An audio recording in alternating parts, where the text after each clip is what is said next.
Assalamualaikum warahmatullahi wabarakatuh. Kembali lagi di channel PBSI Angkatan 2020. Pada kesempatan kali ini, saya akan mereview sebuah novel Angkatan 70-an milik Muchtar Lubis dan diterbitkan pada tahun 1975. Perlu kalian ketahui, novel ini ditulis oleh Muchtar Lubis di dalam sebuah penjara di Madiun sebagai tanggapan kepada bangsa Indonesia mengenai kepemimpinan Soekarno.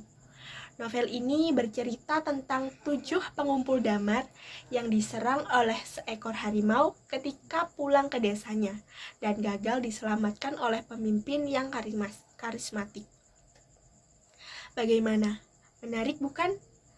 Kebetulan saya hanya mempunyai file novel ini. Saya mendapatkan file novel ini dari salah satu rekan saya yang ada di SMA, sehingga tidak ada link yang dapat saya share kepada teman-teman. Tapi saya yakin kalian dapat menemukan file ini sendiri di web-web tertentu.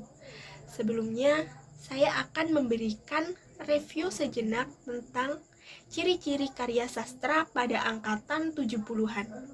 Berikut merupakan ciri-ciri karya sastra angkatan 70-an.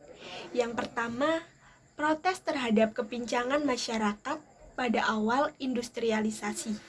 Yang kedua, kesadaran bahwa aspek manusia merupakan subjek dan bukan objek pembangunan. Yang ketiga, banyak mengungkapkan kehidupan batin religius dan cenderung mistis. Yang keempat, cerita dan pelukisnya bersifat alegoris atau parabel.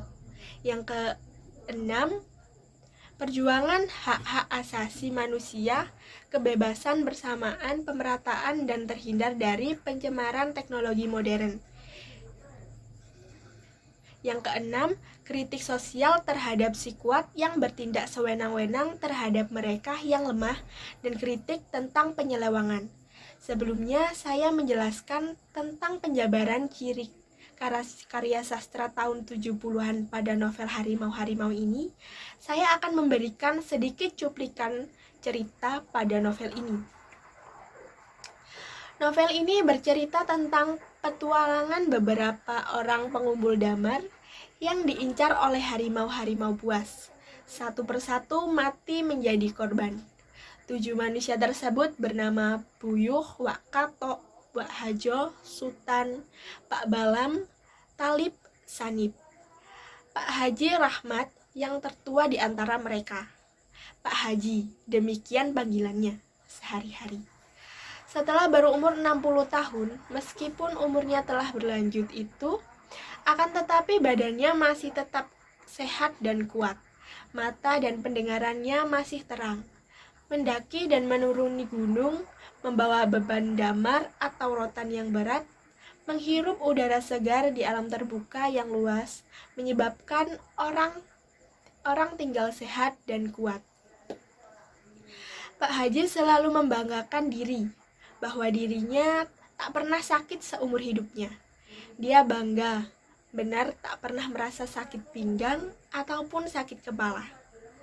Wak Kato berumur 50 tahun. Perawakannya kukuh dan keras. Rambutnya masih hitam, kumisnya panjang dan lebat. Otot-otot tangan dan kakinya bergumpalan. Tampangnya masih serupa orang yang baru berumur 40-an saja. Bibirnya penuh dan tebal, matanya bersinar tajam. Dia juga ahli pencak dan dianggap dukun besar di kampung. Dia terkenal juga sebagai pemburu yang mahir. Yang muda-muda di antara mereka bertujuh adalah Sultan. Dia berumur 22 tahun dan telah berkeluarga. Talib berumur 27 tahun dan telah beristri dan beranak 3. Sanib berumur 25 tahun, juga telah beristri dan punya 4 anak. Dan Buyung, yang termuda di antara mereka, baru berumur 19 tahun. Secara tidak resmi, Wak Kato lah yang merupakan pemimpin rombongan pendamar itu. Anggota rombongan yang ketujuh adalah Pak Balam, yang sebaya dengan Wak Katok. Orangnya pendiam, badannya kurus, akan tetapi kuat dalam bekerja. Pada ciri sastra angkatan 70-an, terdapat ciri banyak mengungkapkan kehidupan batin religius dan cenderung mistis. Hal ini dibuktikan di dalam novel yang diperankan oleh Wak Katok. Di sana menyatakan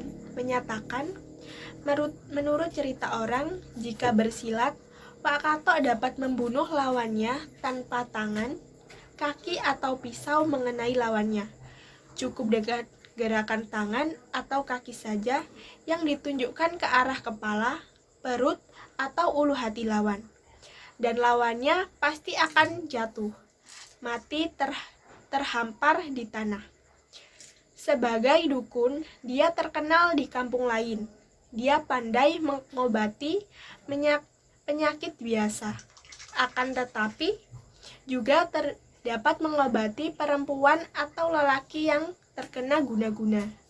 Dia mempunyai ilmu yang dapat membuat seorang sakit perut sampai mati. Dia pandai membuat jimat yang ampuh yang dapat mengelakkan bahaya ular atau binatang buas lainnya, membuat orang jatuh sayang atau jatuh segan, membuat orang menerima permintaan seorang. Dia punya ilmu pemanis untuk orang muda, lelaki atau perempuan. Dia punya mantra dan jimat supaya orang selamat dalam perjalanan. Jimat supaya kebal terhadap senjata atau jimat supaya kebal terhadap racun ular. Dia dapat membuat orang muntah darah sampai mati. Dan dia punya mantra untuk menghilang, hingga tak dapat terlihat oleh orang lain. Meskipun di akhir-akhir cerita Wak Katok tidak lagi dipercaya karena beberapa perbuatannya. Hal tersebut dibuktikan oleh perkataan Sanip.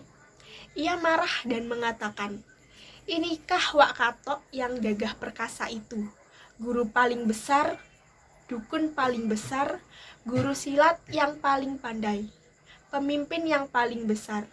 Mengapa Wak Katok kini hendak bersembunyi ke dalam tanah? Engkau guru palsu. Lihat ini." Dia membuka ikatan jimat-jimat di pinggangnya dan dilemparnya ke tanah.